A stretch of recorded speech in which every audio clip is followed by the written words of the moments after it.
Right. I mean, this idea of flow is so much in the vernacular now. And, my sense is that people are trying to measure their level of engagement against some sort of theoretical idea of what it's like to be in that flow state.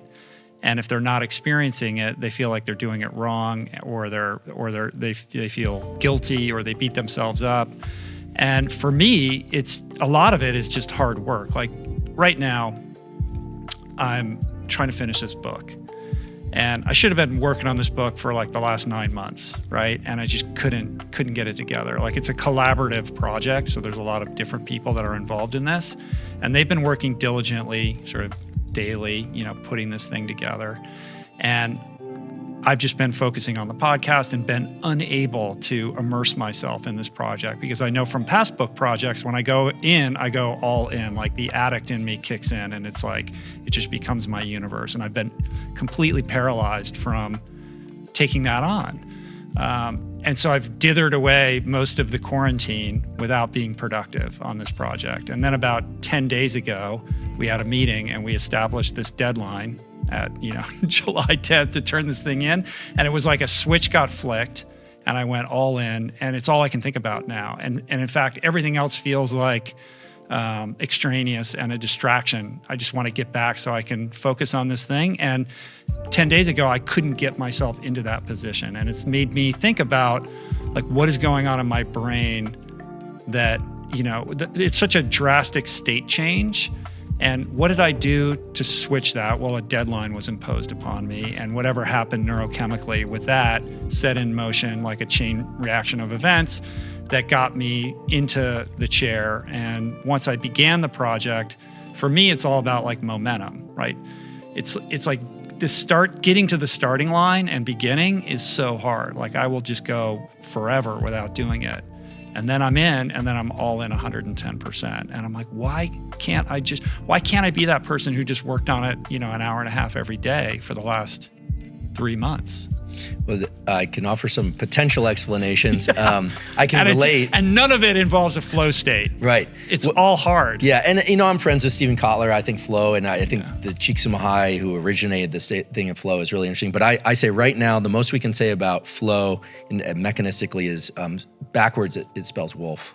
We don't really understand flow. Mm-hmm. Now, people have come up with these theories. It's like hyperfrontality. I haven't seen the data, and I'm not picking on anybody. I'm putting that out there as a prompt for people to discover this. I think that, and to work on it. I think it's a really interesting, highly desirable state, but I think we need to get comfortable as a culture in trying to understand our species and how we work, that the early stages of hard work and focus are going to feel like agitation, stress, and confusion, because that's the norepinephrine and adrenaline system kicking in.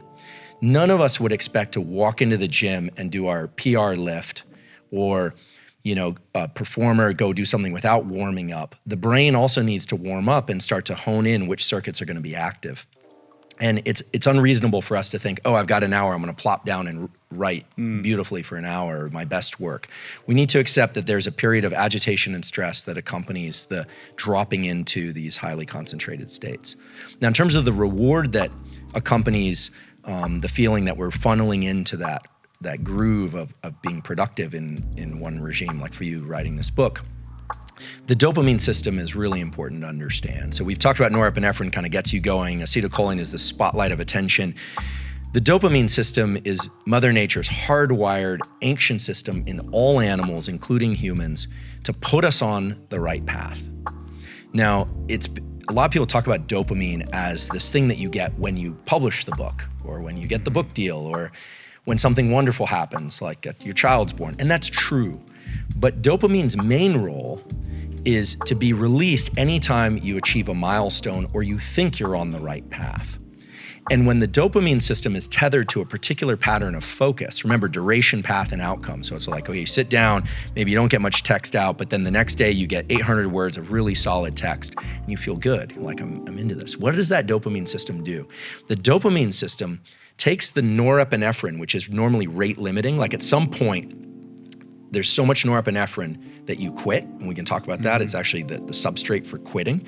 Dopamine can push that noradrenaline back down that adrenaline back down and give you more room, more space to do duration, path, and outcome work, highly focused work. And I'm making duration, path, outcome synonymous with highly focused work. Why would this happen? So let's think about an animal. Let's think about a deer that wakes up and is thirsty and it's wandering out looking for water. That animal needs water. It doesn't know that it needs water. It experiences agitation. The same way that a baby feels agitation when it wants food, but it doesn't know it needs food. It just feels agitation and cries, and a caretaker comes, hopefully. That deer is now foraging for something that it needs. And let's say it smells water, because deer can actually do that, and arrives at a stream and takes a sip of water. There's dopamine release then that puts it on a path to maybe a larger lake or something of that sort, or to be able to go achieve food. So when we are on the right path and we hit a milestone, dopamine is released, and it tends to tighten our focus more for that activity. So the dopamine, this is why drugs of abuse and why alcoholism and some process addictions, which are behavioral addictions, are so dangerous, because a lot of those drugs of abuse are dopamine. So it becomes this cyclical loop where there's no other behavior that can evoke the same level of release. Right. In fact, I sort of define addiction as a progressive narrowing of the things that bring you pleasure. And I say that because it really is the way that the dopamine system works. Normally, the dopamine system is designed to be generic. It's designed to get me to do lots of things, social interactions, work, exercise, all those things. Just like the stress system is designed to get me out of bed in the morning, a cortisol pulse is what gets me out of bed in the morning. It's also what led me to pursue a career in science out of fear initially, and eventually pleasure. So the dopamine system is tethered to those states of focus. And it's what Mother Nature designed so that the neural plasticity would occur and you would want to continue those behaviors again in the future. That deer needs to know and remember and create a memory, not just of where that stream is, but the process of, when I feel that agitation, I'm gonna get up and go down this particular path. Right. And so people think of the dopamine system as this kind of like catch-all for reward. Oh, you get likes on Instagram and it makes you feel good. That's not really how it works. And the important thing to understand is when you start getting a convergence of norepinephrine, so that level of agitation, duration, path, outcome, acetylcholine, and dopamine, now you're starting to wire in the behaviors that make people really good at certain things. Now, in a functional view of this, so not addiction, what this means is that for any of us, success in any endeavor is very closely related to how much focus we can bring to that endeavor. And the reward system, you start to realize, is entirely internal. No one's coming along and cramming dopamine in your ear or dripping it in your brain. It's all internal. And this starts to bring us into the kind of like discussion around mindsets. Because so my colleague Carol Dweck, who popularized this theme, growth mindset, it's again a very misunderstood concept. It's the idea that we can change, so that's built into that. But the discovery of growth mindset was of these kids that actually really enjoyed doing problem sets that they knew they couldn't get right. But for them, they would get this like dopamine release from just focusing on the problem. They liked doing puzzles they couldn't get right. It sounds crazy, but inevitably those kids are very good at puzzles and very good at math and these kinds of things.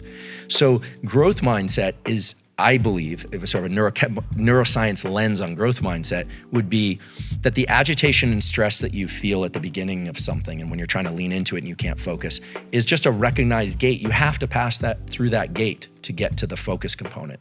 And then if you can reward the effort process, you really start to feel joy and low levels of excitement in the effort process. That's that buffering of adrenaline. That's that feeling like, yes, I've got a lot of adrenaline in my system, but I'm on the right path. It feels good to walk up this hill, so to speak.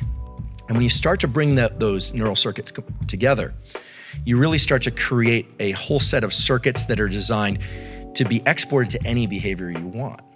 So if it's writing a book, great. If it's podcasting, great. If it's building a business, great. If it's building a terrific relationship, great. Then the circuits that Mother Nature has designed are incredibly generic so that we could adapt to whatever it is that we need to do.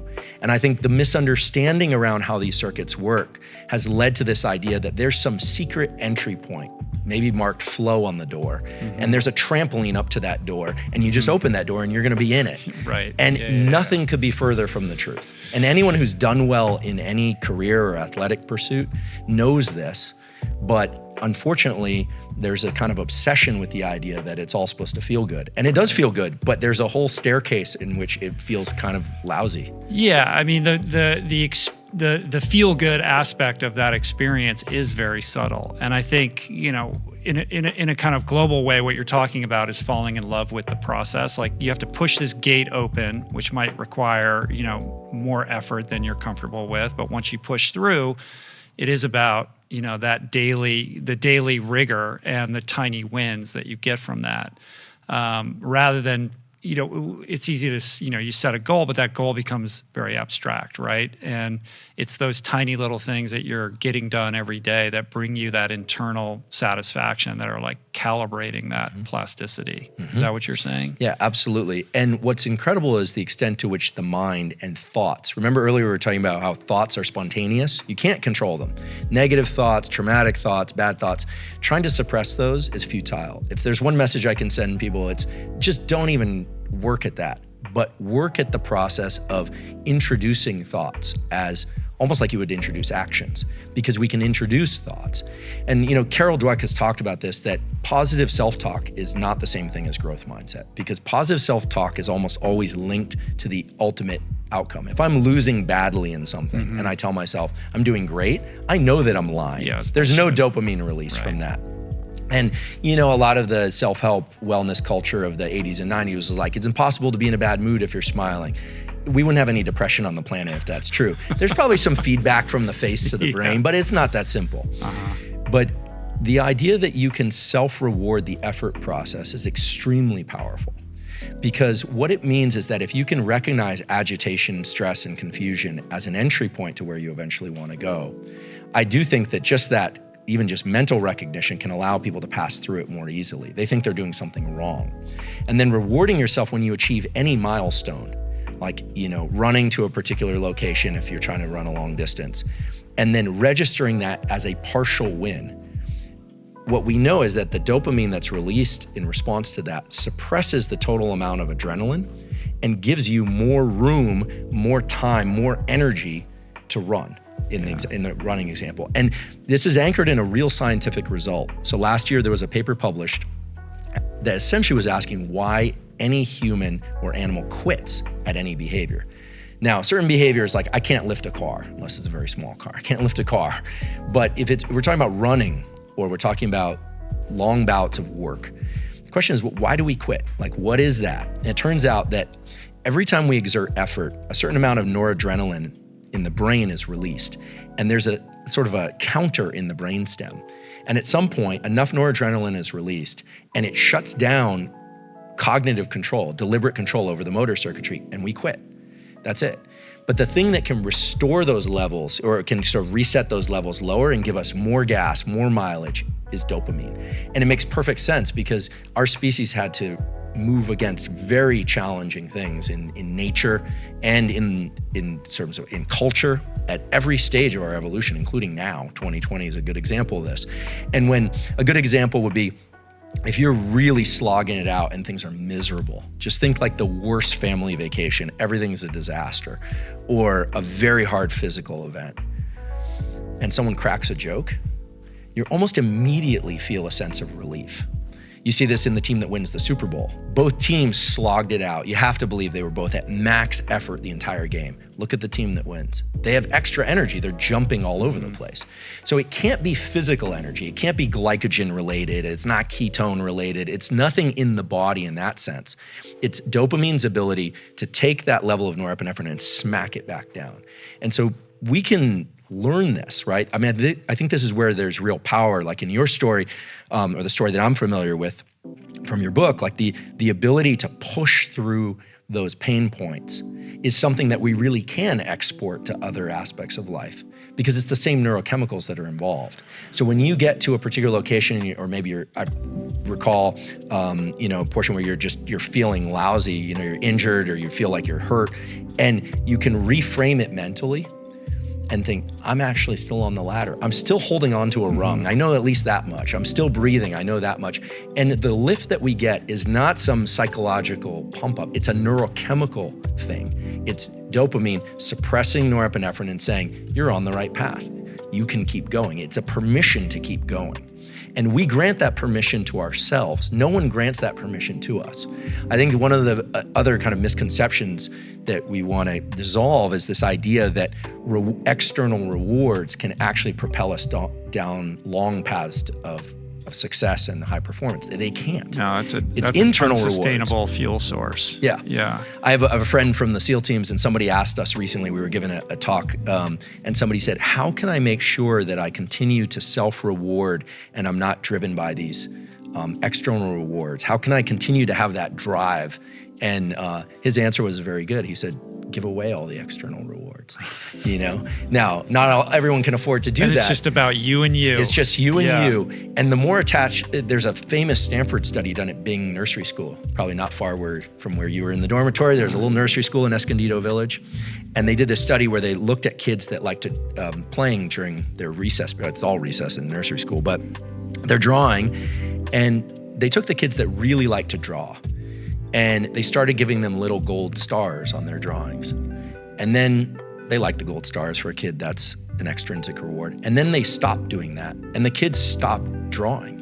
They associated the good feeling of doing it with the external rewards. Right. We have to be very cautious about how much of our internal dopamine we attach to external rewards if we want to continue to grow and pursue and focus and work hard. If you just want to get to some place and cash in, then fine. But most people find themselves in a pretty miserable place because their dopamine was so attached to external rewards, they need more and more of that. Well, the why has to be deeper than that. I mean, the thing that I kind of always default to when I hit that breaking point, or, I'm training or I'm racing or whatever, and I'm at that stage where it's just like I can't go any further, the first thing I do is I reflect inward on why I'm doing this to begin with. Like, what is the value system that I'm trying to tap into? What is it that I'm trying to express? Like, what got me to this point? So it's a reminder.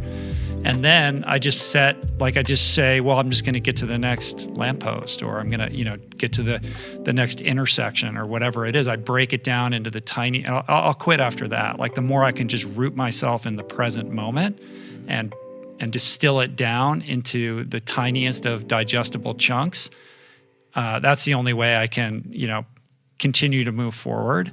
And I've learned over time that the more I do that, then, suddenly I'll find myself in a different mental, like it will shift, right? Just because I feel that way in that moment is not determinative of how I'm going to feel 10 minutes later. Absolutely. There's an interesting process that occurs when people start to realize that rewards are all internal. And what they start to do is they start linking this duration path outcome thing to their internal rewards. And so, to put this simply, one of the most powerful things that any person can do is to learn to control this idea of duration path and outcome and attach an internal sense of reward, just that you're doing well. To reward yourself mentally, just say, I'm doing well, I'm actually on the right path. To do that inside of the demands that come from the external world, the more often that we can self-reward some aspect of the process, provided it's in the right direction of what we're trying to achieve, the more energy we're going to have for that, the more focus we're going to have for that. And remember, the reason I say energy, I don't throw that around loosely, is that limiting amount of noradrenaline is constantly being kept at bay. You're literally buffering the quit response.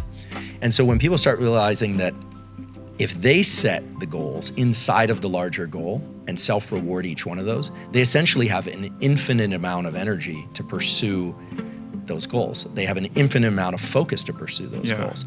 You see this most in the special operations community and people that are selected essentially for this process. So one of the things that's been intriguing to me, I have some friends from the SEAL teams, and I don't begin to really understand the real work that they do deployed because I've never done that kind of work, but I've always been intrigued by the selection process, the so-called BUDS process, right? Because carrying logs and getting in cold water and all that, that's not really how the work is. That's really not what the work is about. So the selection process is interesting because everyone shows up fit, motivated, and convinced that they're not going to quit. I mean, I think there might be a couple people that just show up, but everybody is absolutely convinced. And then a very small subset of them make it through.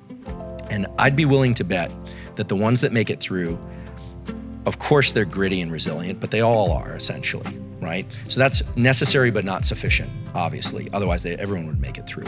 The people that make it through somehow are able to tap into a process. Maybe it's a reward process. Maybe it's through self-punishment. Maybe it's through self-reward in the positive sense. But they're able to control something inside an environment that is not controlled by them. It's controlled by the instructors.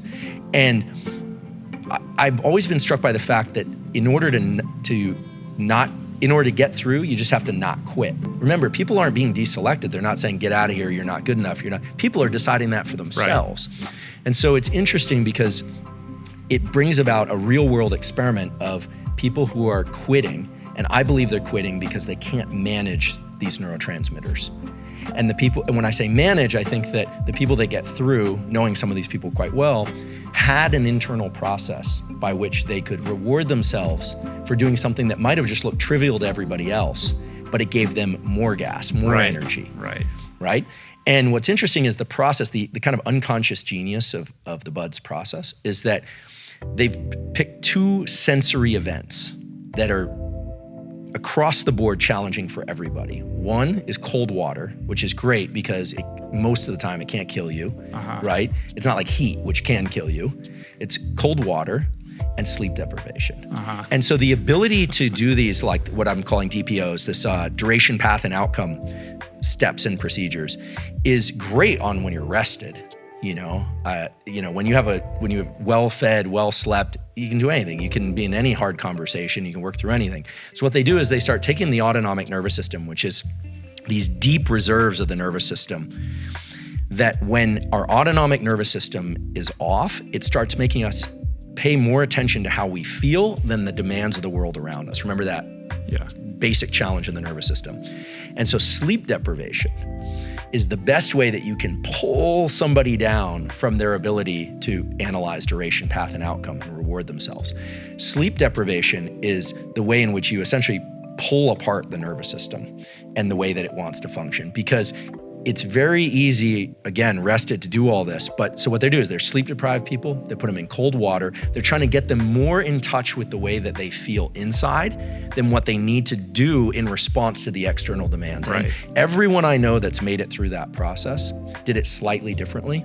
But I'll tell you how they didn't do it. They didn't do it through sheer grit and determination. They did it through attaching a sense of meaning. They did it by micro slicing the day, or slicing the day into a series of meals that they just needed to get to, and then rewarding themselves for getting to that next milestone. So they don't know, most of them, probably had very low concept of dopamine and norepinephrine, but that's the process. That's also the process, I think, that allows someone to finish an ultra.